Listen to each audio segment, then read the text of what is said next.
Welcome to the graveyard. I'm Violet Hummingbird, and today is day 26 of Spooky October, where every evening for the month of October I read you a true ghost story. So please make sure you're subscribed and hit that notification bell if you don't want to miss another spooky story. And tonight's story is by Diane. I will be discovering it with you for the first time as I'm reading it as well. So let's get into it. I have never been the type to believe in ghosts. While I had watched unsolved mysteries growing up and laughed about ghost stories around campfires, I didn't really believe there was such a thing as ghosts. The summer of 1995 changed my mind forever. I lived in a small town in upstate New York, which was settled in the 1700s. Once a bustling town located near the Hudson River, it is now run down. Shells of businesses line the streets, and an abandoned set of railroad tracks circles the perimeter of the town. I'd always been interested in history, and this area of New York was chock full of history and legends. I heard stories of people jumping off the bridge in anguish over lost loves, and homes built and lived in long ago that had lost souls roaming their halls. I never got up the courage to venture into one of those old homes. Some of my friends had, and they'd never gone back. Even the guys I knew who were considered macho and not scared of anything would not talk about what they saw and experienced. One warm summer night, I met with my friend Mark to take a walk. I had romantic feelings for him, but we were mostly friends. We decided to walk down the tracks and hang out on the bridge, which overlooked the highway. After a few minutes of walking along the tracks, which were overgrown with weeds, we got to the bridge.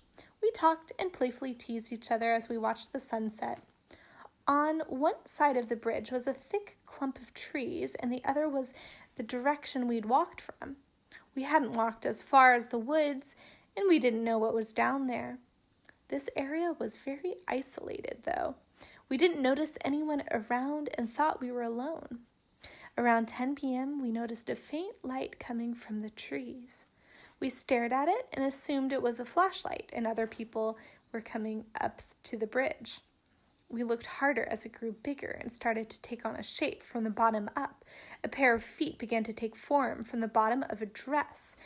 From what I had thought about ghosts, they just appear in full form. This one was different. The wispy figure took a few seconds to fully appear. Our eyes were glued to the light as it became not one, but two ghostly figures. The man was dressed in old-fashioned formal attire, looked like a suit or tuxedo. The woman was dressed in a long, flowing gown. They waltzed toward us, oblivious to their audience. The woman stared lovingly into the man's face. They spun around and around, hovering over the tracks. Mark and I couldn't believe what we were seeing. He managed to whisper to me, "Do you see that?" I said I did, and we quietly started walking away. We were both very shaken, but curious as to who the ghosts were and what they were doing there. As young people often do, we foolishly came back the next night, this time with my little sister Anne. I was convinced that we hadn't seen anything, that indeed it had been a prank, and I was out to prove it. Mark had brought a flashlight so he could shine it on the people's faces and call them on their prank. We sat on the bridge for a few hours looking around nervously. As time went on, we were convinced the encounter we had had the night before was really our eyes playing tricks on us. My sister Anne is a very down-to-earth person, and she didn't believe that we'd seen anything. She was truly the biggest skeptic sitting on the bridge that night. We started to think our encounter was an illusion and decided to leave. Then, around midnight, we got the scare of our lives. From what I've heard of ghosts, they can't harm people. Sometimes they aren't even aware of people around. But this one was. Off near the trees, we saw that same faint light again that grew bigger as it got closer. From the bottom of her dress, the ghost began to take form before our eyes as she walked toward us menacingly. There was a sense of anger in the air, like she didn't want us there, and she was going to make sure we left. Mark managed to lift up the flashlight, and it went straight through her. We knew this was not a prank. We felt like we were frozen for a second, and then jumping up, we dashed down the railroad tracks and never looked back. I have speculated on why she was angry, and I wonder if the night before she'd seen us watching her and her love dance the night away. I've often wondered if perhaps the couple had been killed in the woods, or the woods was their secret meeting place.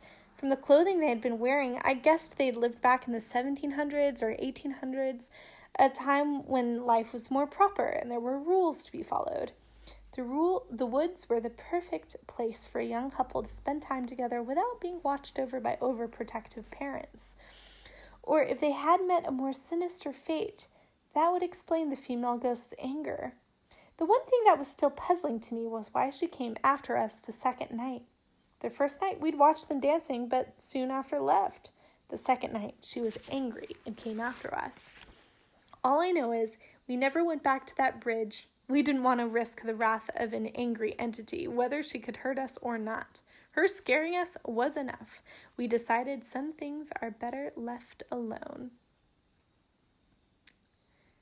So that's really fun. That story is actually kind of close to home to me, as I live in upstate New York, near the Hudson River. So, wow, that's really cool. Let me know in the comments below what you think of this story. Please give it a like, and I will see you tomorrow night for another spooky story. Oh, and if you have a true ghost story of your own that you wouldn't mind me sharing, feel free to email it to me. My email is heytherehummingbird@runbox.com. I'll put it in the description down below. And until tomorrow night, happy spooky October.